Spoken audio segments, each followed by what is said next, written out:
Abramos nuestras Biblias en el capítulo 26 del Evangelio de Mateo, ahora comenzando en el verso 36. Mateo 26, comenzando en el verso 36. Les pediría que sigan la lectura desde sus Biblias conmigo.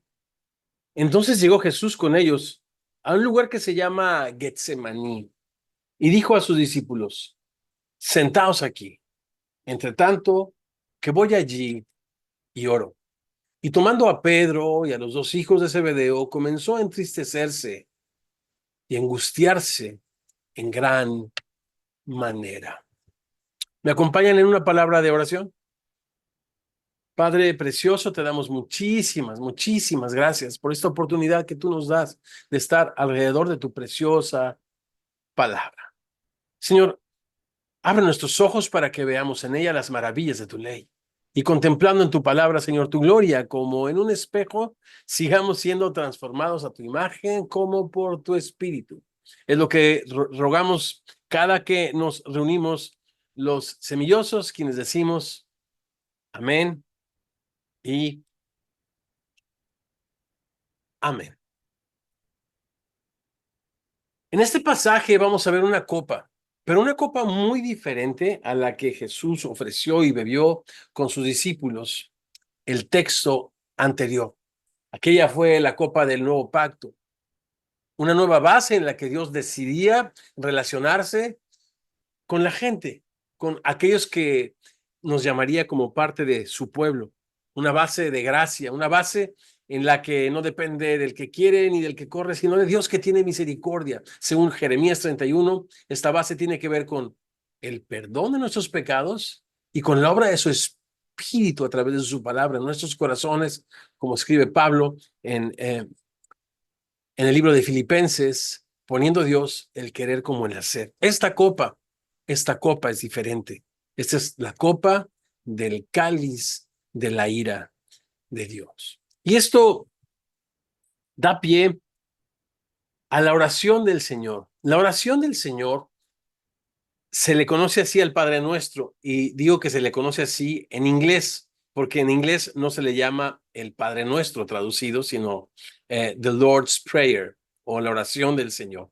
Y es bien interesante en esta ocasión en Getsemaní, cuando el Señor está a punto, repito, de beber de esta copa del cáliz de la ira de Dios, ver cómo ya no es enseñado, sino interpretado o interpretada esta oración conocida como el Padre Nuestro o la oración del Señor. Por tal razón, yo a este texto lo titulé La oración del Señor. Y 4 reflexiones breves del verso 36 al verso 46. La primera, una lucha secreta, versos 36 al 38. En segundo lugar, un ejemplo a seguir, verso 39. En tercer lugar, una práctica comunitaria, versos 40 al 43. Y en cuarto lugar, la oración del Señor, un oasis de paz, versos 44 al 46. Leamos nuevamente este verso 36 juntos. Entonces llegó Jesús con ellos a un lugar que se llama Getsemaní y dijo a sus discípulos, voy a cerrar algo aquí que me está estorbando, disculpen.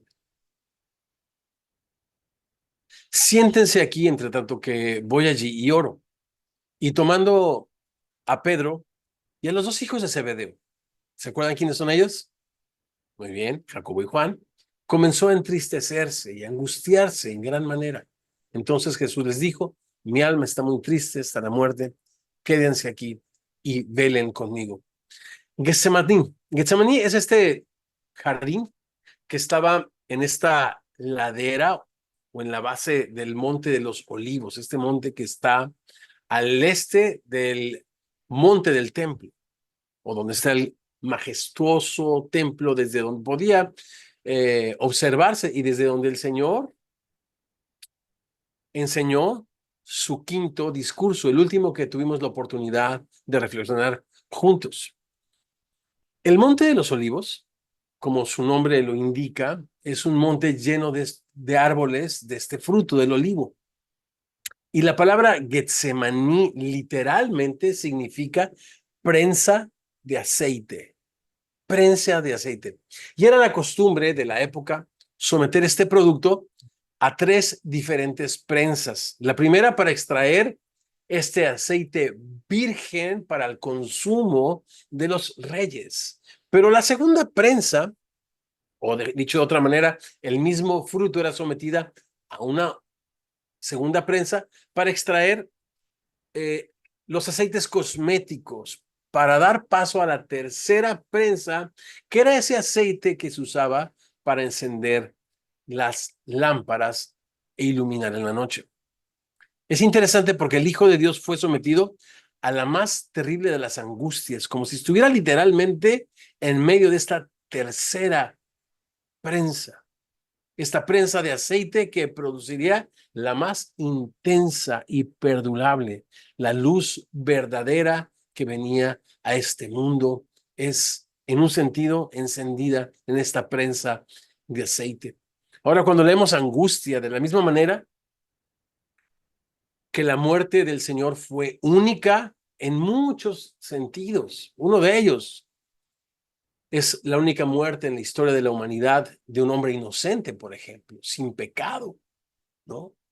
Así nos lo muestra el Nuevo Testamento. El justo muere por los injustos para llevarnos a Dios. Y repito, de la manera en la que la muerte del Señor fue única, también su angustia es incomparable.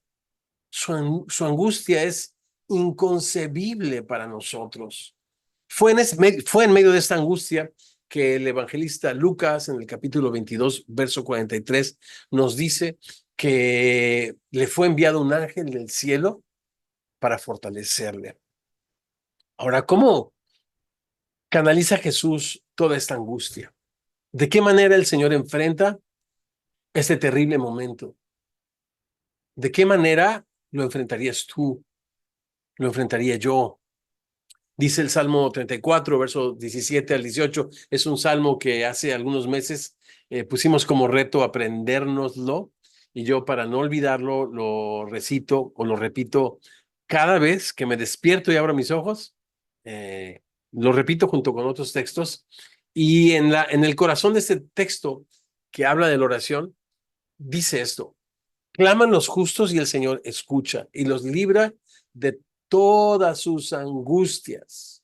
Cuando comienza el salmo, dice: este pobre clamó y lo oyó Jehová y lo libró de sus angustias. Y aquí repite la misma escena. Verso 18 dice: cercano está el Señor a los quebrantados de corazón y salva a los contritos de espíritu. Cómo el Señor canaliza esta angustia a través de la oración. Esta, pues, es la segunda vez que vemos al Señor luchando de una manera secreta para exhibir una contundente victoria pública. Me refiero a que la primera vez que le vemos al Señor luchando secretamente es cuando es llevado por el Espíritu Santo al desierto y fue tentado por Satanás y ayunó, ¿se acuerdan? Por 40 días. Y esta es la segunda vez que le vemos también luchando en lo secreto para, repito, exhibir una victoria contundente, triunfando sobre el pecado y sobre la muerte y arrebatando en la cruz del Calvario el imperio de la muerte a aquel que lo tenía. Esto es, dice el libro de Hebreos, al diablo. ¿Cómo es tu vida de oración? ¿Oras ocasionalmente? ¿Oras disciplinadamente? ¿Oras antes de una victoria? ¿Oras después de ella? ¿Oras en ambos lados de la ecuación? ¿O no está presente para nada en tu vida? Vamos al verso 39. La oración del Señor también no solamente es una victoria que se gesta en lo secreto, sino que es un ejemplo a seguir. Verso 39. Y yendo un poco adelante, se postró su rostro orando y diciendo: Padre mío, si es posible, pase de mí esta copa, pero no sea como yo quiero, sino como tú. Hay bastantes detalles en este texto que vamos a poder, con la ayuda de Dios, conversar en nuestras células, en este lugar donde la perspectiva de cada uno de nosotros nos nutre, nos edifica, donde tenemos moderadores. Para esto, dirigir la conversación, si no eres parte de una célula, será una bendición poderte incluir en alguna de ellas y ser bendecido con tu perspectiva en esta conversación. Pero mientras llegamos a ese punto y sin ir a tanto detalle, les pregunto, ¿cuántos de nosotros podríamos repetir el Padre Nuestro? Me parece que todos, ¿verdad? Y eso ni siquiera tiene que ver con nuestro punto de conversión a Dios, sino como parte de nuestra cultura, de nuestro bagaje, si tú quieres, religioso o cultural. Se nos enseñó desde pequeñitos el Padre Nuestro y lo sabemos. Ahora, ¿cuántos de nosotros lo usamos como un modelo de oración? O quizás algunos más, como es mi caso, lo usamos directamente como una preciosa oración. Sí es un modelo precioso, sí hay mucho que aprender, pero también es una oración en sí y el Señor nos enseñó a orar así. Ahora, seguramente los discípulos, al ser instruidos en esta oración, repito, conocido como el Padre Nuestro o la oración del Señor, nunca se imaginaron que sería protagonizada por Jesús esta oración delante de sus ojos en el Getsemaní. En el Padre Nuestro, el Señor nos enseña a pedir para ser librados de la tentación. ¿Lo recuerdan? No nos metas en tentación, mas líbranos del mal. Segunda de Pedro, capítulo 2, verso 9 dice, el Señor sabe librar de tentación a los piadosos y reservar a los injustos para ser castigados en el día del juicio. Dios sabe librar de tentación a los piadosos y es lo que Jesús nos enseña. Y en el caso de Jesús, la tentación que enfrentó en Getsemaní no es una tentación como la que enfrentamos tú y yo. En el caso de Jesús, no era el sufrimiento, no era el dolor asociado con su muerte o su separación, fíjate, incluso del Padre, sino la tentación era justa lo que Satanás una vez le dijo y le repitió por boca de Pedro. Jamás te acontezca esto de padecer en manos de inicuos y de pecadores. No, por favor, si eres el Mesías de Israel.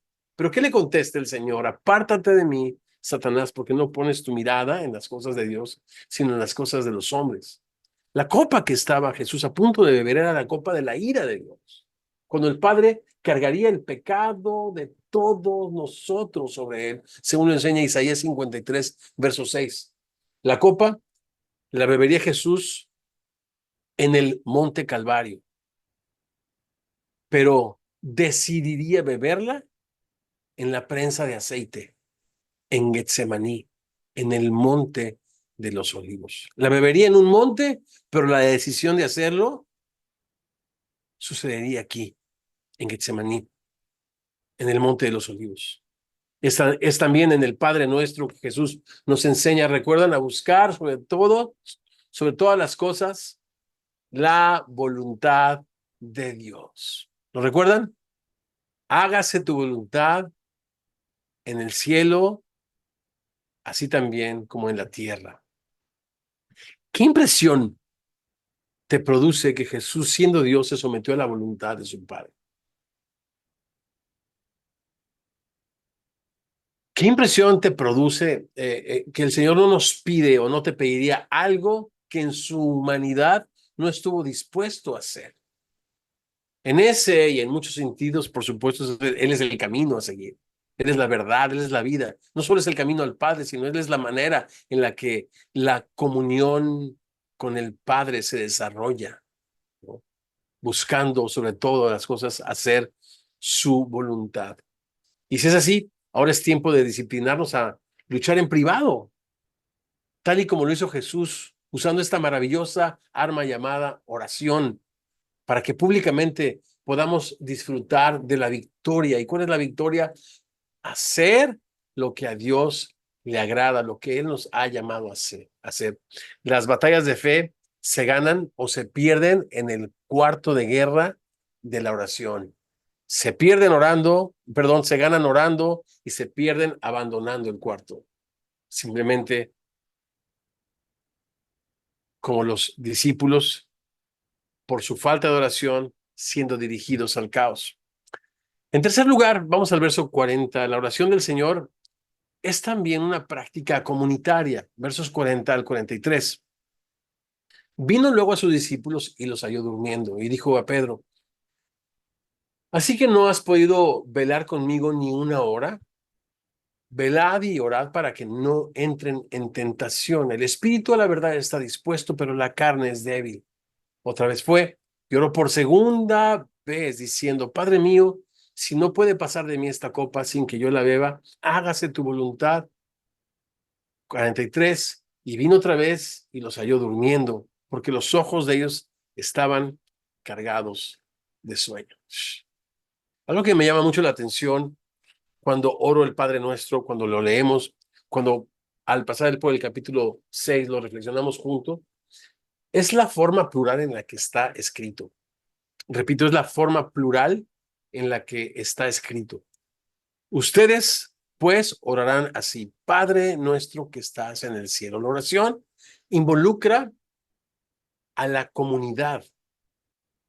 Hay 40 menciones en el Nuevo Testamento acerca del deber y gran privilegio que tenemos de cuidar unos de otros, de amar unos por otros, de llevar las cargas unos por otros, de orar unos por otros. 40 veces. Y esto es un reflejo de lo que Jesús nos dice cuando nos dice: y en esto conocerán todos que son mis discípulos, cuando se aman los unos a los otros. Y una expresión preciosa de ese amor de Dios entre nosotros es la oración en comunidad. Muéstrame un matrimonio saludable, hablando de comunidad, y yo te voy a mostrar en ese matrimonio un matrimonio que ora. No se puede tener comunión y por lo tanto ser un matrimonio saludable si no se persevera en la oración juntos, si no hay un proyecto de lectura juntos, una conversación juntos, una reflexión juntos, una oración juntos. Muéstrame una iglesia donde no hay chismes, donde no hay rencillas. Y yo te voy a decir: no vayas porque la vas a echar a perder. No, no, ese es chistorete celestial. Muéstrame una iglesia donde esto, no hay chismes ni rencillas. Y yo te voy a mostrar en esa iglesia una iglesia que ora, que busca sobre todas las cosas alinear su corazón, su estrategia, sus esfuerzos al corazón y a la voluntad y a la guía de Dios a través de la oración. La oración une nuestros corazones. La oración une nuestras mentes y los ciñe a los propósitos divinos. Nos mantiene la oración enfocados en la tarea y apasionados con el amor de Cristo. Es el amor de Cristo el que nos impulsa a hacer proezas en su nombre. Semilla, en esta misma conexión, a las 7 de la noche, a las 7 de la mañana, todos los sábados, en esta misma conexión, a las 7 de la mañana, hora de California, todos los sábados hasta que el Señor regrese de una manera vitalicia, si Dios nos lo permite, estemos o no estemos. Los semillosos nos reunimos una hora a esperar en Dios, en la lectura, en la adoración y en la oración. De una manera espontánea, las personas abrimos nuestro micrófono, participamos y derramamos juntos delante de Dios nuestro corazón, porque entendemos también que como acá lo está ejemplificando el Señor, ya no solamente enseñando, ejemplificando el Padre Nuestro en Getsemaní, es un esfuerzo comunitario. 3 veces Jesús regresa a ver a sus discípulos, 3 veces, animándolos a perseverar en la oración. Y las 3 veces encuentra la misma escena. ¿Cuál es? Discípulos dormidos, dormidos a la realidad y al poder que solo la oración puede traer sobre sus vidas. ¿Qué sucedería pues con estos discípulos dormilones? Decía yo que este sueño lanzó a estos discípulos al caos. Uno, a traicionarlo con un beso. Otro, a cortar la oreja de uno de los eh, guardas o de los siervos del centurión. A los demás, a correr y a esconderse como gallinas. Y a uno más, a negarlo bajo juramentos y maldiciones. Todo eso porque mientras Jesús estaba postrado ante el Padre en oración, pidiendo ser librado de la tentación, de huir de la copa de la ira de Dios y buscando, anhelando, agonizando hacer la voluntad de Dios, ellos estaban dormidos a esa realidad. Y repito, ese sueño los catapultó al caos. Y a veces nos preguntamos, ¿por qué ese caos? Pudiéramos estar viviendo las mismas circunstancias, pero la oración es aquella que te da claridad y te ayuda a discernir la buena y agradable voluntad de Dios para tu vida, ¿no? Podemos, o sea, no necesariamente la oración cambia las circunstancias, cambia tu perspectiva, mi perspectiva de las circunstancias, y es el ancla de nuestra alma con la cual podemos depender de Dios. La guerra, pues, se gana o se pierde con o sin oración. 3 veces les encuentra Jesús durmiendo y aún así 3 veces oró exactamente lo mismo. Es interesante eso, ¿verdad? 3 veces les encuentra durmiendo y regresa y eso no cambia su oración. Jesús sigue orando las mismas cosas. ¿Cuáles son estas? Si es posible, Señor, Padre mío, aparta de mí esta copa, pero no se haga mi voluntad, sino la tuya. Algunas personas piensan, y quizás con alguito de razón, quizás, pero generalizar en este punto creo que no es sabio, ni es bíblico. Algunas personas pues piensan que una oración que se hace más de una vez es por falta de fe. Bueno, en primer lugar, eso tendrías que decírselo al Señor, porque Él oró la misma oración 3 veces. Y al Jesús orar la misma oración 3 veces, lo que está haciendo es expresar su confianza y experimentar su dependencia absoluta al Padre. Cuando oras una y otra vez la misma oración, es que estás convencido de que Dios te esté escuchando. Si no, no lo harías, ¿correcto? Eso es lo que dice Hebreos 11:6, cuando nos dice, pero sin fe es imposible agradar a Dios. No es una vana repetición. Repito, es la oportunidad para depender y expresar nuestra confianza en Dios. Porque es necesario que el que se acerca a Dios crea que le hay. Y si haces una oración 3 veces, sabes que alguien te está escuchando.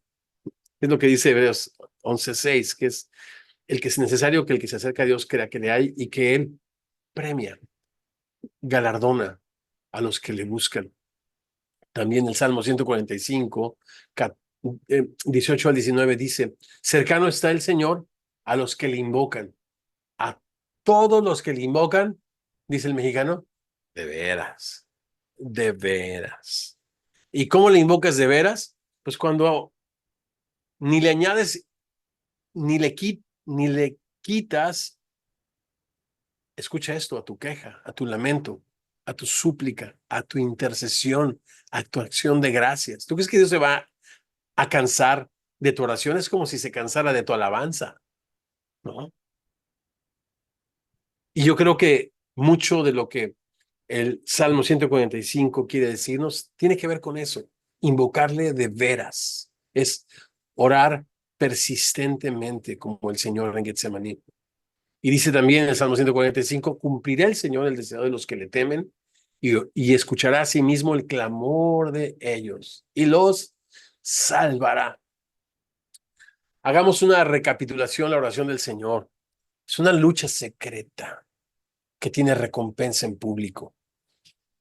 Es un ejemplo a seguir, porque ya no el Señor nos enseña, sino nos modela el Padre Nuestro. En tercer lugar, Es una práctica en comunidad, es una práctica comunitaria. Y vamos a la última reflexión, versos 44 al 46.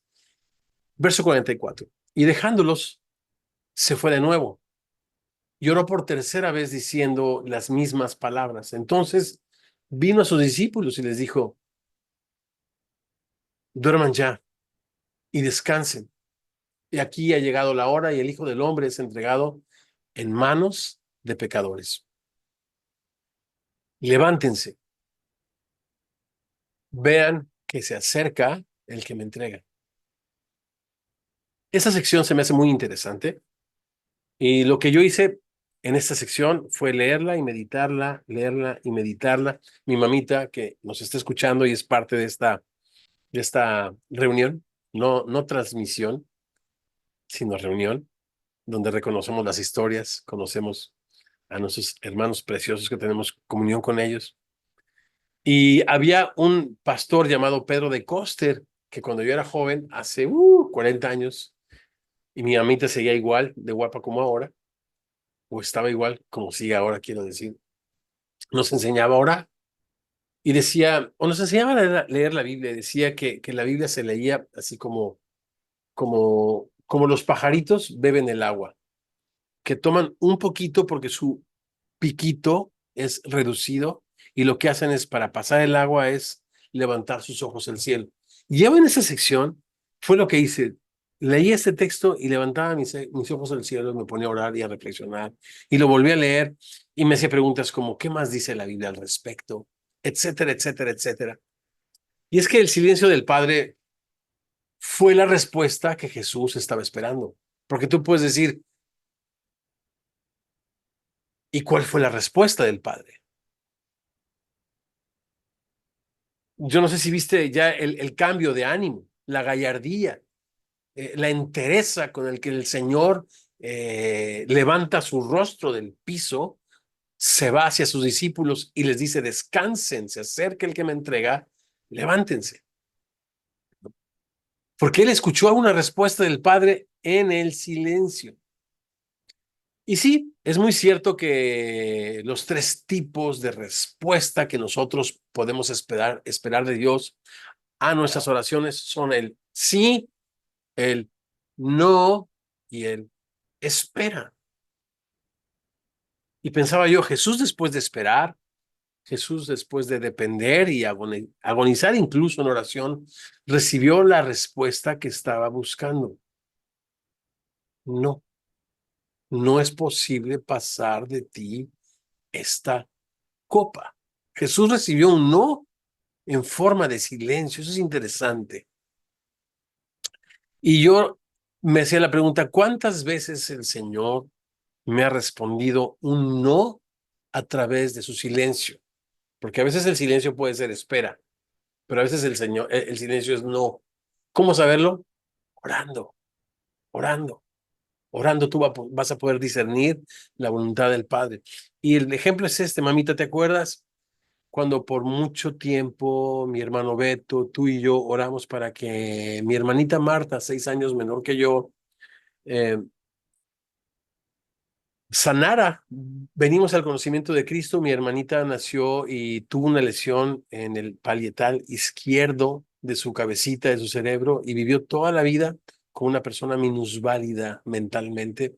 Y bueno, pues fue todo una situación muy compleja, muy complicada de navegar nosotros cuando vivíamos sin Cristo, sin fe y sin esperanza, pero tan pronto venimos al conocimiento del Señor, o mejor dicho, como dice Pablo, cuando fuimos conocidos por Él como sus hijos,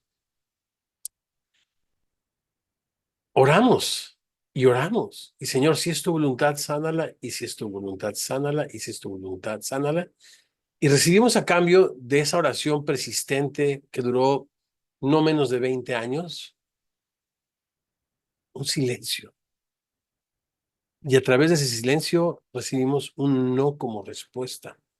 Pero no porque Dios cerrara la ventana del cielo o cerrara su corazón a nosotros, sino que, como dice su palabra, sus caminos son mucho más altos que los nuestros. Sus pensamientos, de la misma manera, también lo son.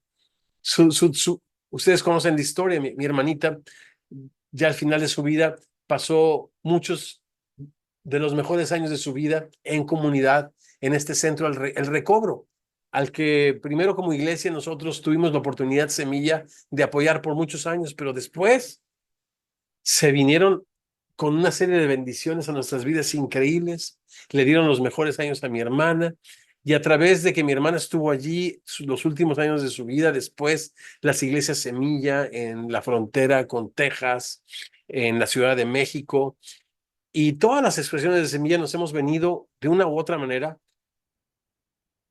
a acompañar y a bendecir a este lugar que tiene casi 300 personas de vía pública deficientes mentales, como un ejército de oración. Para conocer la historia del Recobro, lo único que tienes que hacer es ir a la historia de Rosilia Guerra en YouTube.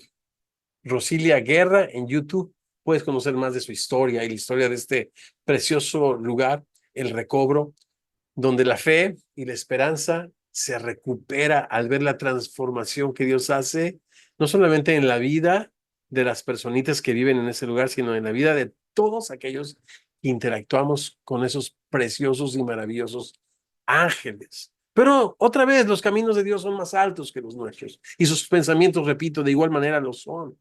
Y nosotros, no solamente en esa ocasión, sino de muchas maneras, en su gran misericordia, pensando en que Él tiene planes de bien y no de mal para darnos el fin que esperamos, Dios nos da un no a través de su silencio. Y eso todo lo reflexioné pensando en la Biblia y en nuestro caminar con el Señor, como decía Pedro de Coster, leyendo y meditando y reflexionando. Y quería terminar esta reflexión con estos pensamientos. Jesús, pues, encontró paz en la respuesta. ¿Puedes notar la paz que Jesús encuentra en estos últimos versos 45 y 46? La respuesta del Padre a su oración, ¿cuál? Me refiero al silencio, sí. La respuesta del Padre a su oración revela que la cruz fue decisión o fue la decisión del Padre para él. O sea, ese silencio expresa que la cruz es la decisión del Padre para Jesús y el camino nuevo que Él abriría para reconciliar consigo al mundo. La copa de la ira de Dios era lo que Dios en su buena voluntad tenía decidido para Jesús y se lo reveló a través de su silencio. El hacer la voluntad del Padre fue siempre la comida y la bebida para Jesús. ¿Lo recuerdas? Mi comida es hacer la voluntad del que me envió, le dice el Señor a sus discípulos cuando regresan y le encuentran hablando con la mujer en el pozo en Juan 4. ¿Cómo podría estar el Hijo en desacuerdo con el Padre una vez que Jesús recibió la respuesta del Padre, que la cruz era la decisión del Padre para él? Tuvo paz.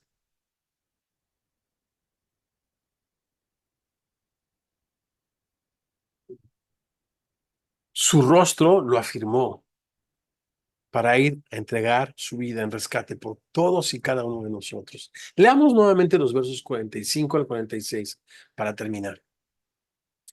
Entonces vino a sus discípulos y les dijo: duerman y descansen. He aquí ha llegado la hora y el Hijo del Hombre es entregado en manos de pecadores. Levántense. Espérame tantito. ¿Se acuerdan que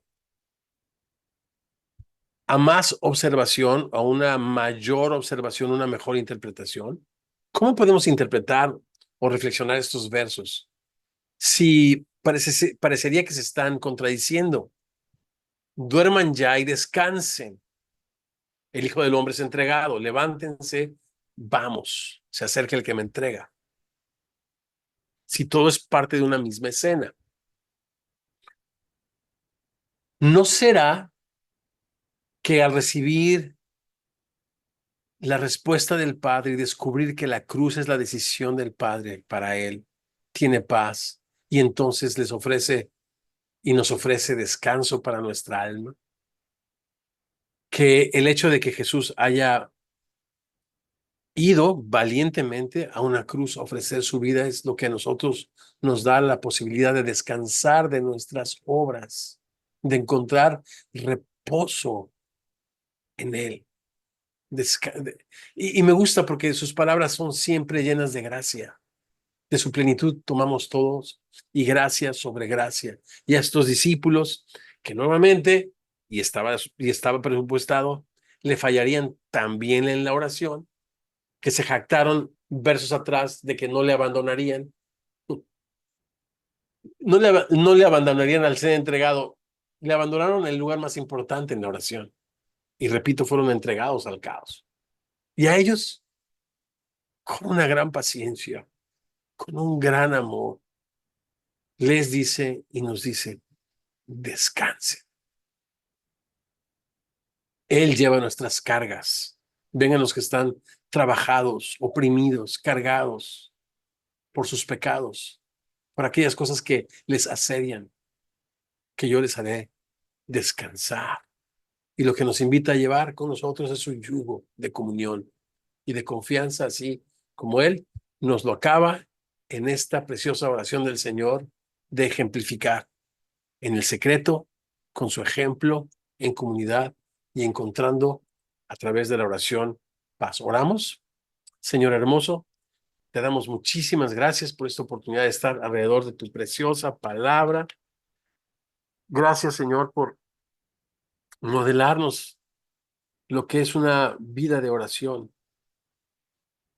Todos tenemos ideas, todos tenemos experiencia, todos tenemos conocimiento, pero no hay como, Señor, verte postrado, agonizando y luchando en secreto, Señor, para públicamente, Señor, exhibir esta contundente victoria, Señor, que ganaste, Señor, en la cruz del Calvario. Señor, gracias por invitarnos a orar. Padre, gracias porque entendemos que la oración es comunitaria también y hay muchos de nuestros hermanos, particularmente hoy en Nicaragua, esta iglesia que está sufriendo persecución muy cerca de nuestras geografías, pero aún más cerca de nuestro corazón. Pastor Alex, el pastor Eric, junto con todos sus amigos, Señor, queremos pedirte que nos ayudes a decidir no dejarles, que nos ayudes a acompañarles, Señor, en sus luchas, en sus pruebas, Señor. A la iglesia en Bolivia, a la iglesia, Señor, en Colombia, ahora en Guadalajara, en Hermosillo, Señor, que podamos estar orando unos por otros, levantándonos unos a otros, acompañándonos unos a otros, Señor, teniéndonos los unos a los otros, Señor, ya que, Padre, tú nos enseñaste y modelaste que esto es un ejercicio, esa es una disciplina espiritual que se vive en comunidad. Y, Padre, que podamos encontrar en la oración dependencia y descanso, Señor, en cualquiera que sea tu buena, perfecta y agradable respuesta. Sí, no o espera. Padre, porque como dice el Salmo 40, verso 8, el hacer tu voluntad, Señor, nos ha agradado y tu ley está en medio de nuestro corazón. Eso es lo que oramos tus discípulos en el precioso nombre de Jesús. Y nosotros decimos, familia preciosa, amén y amén.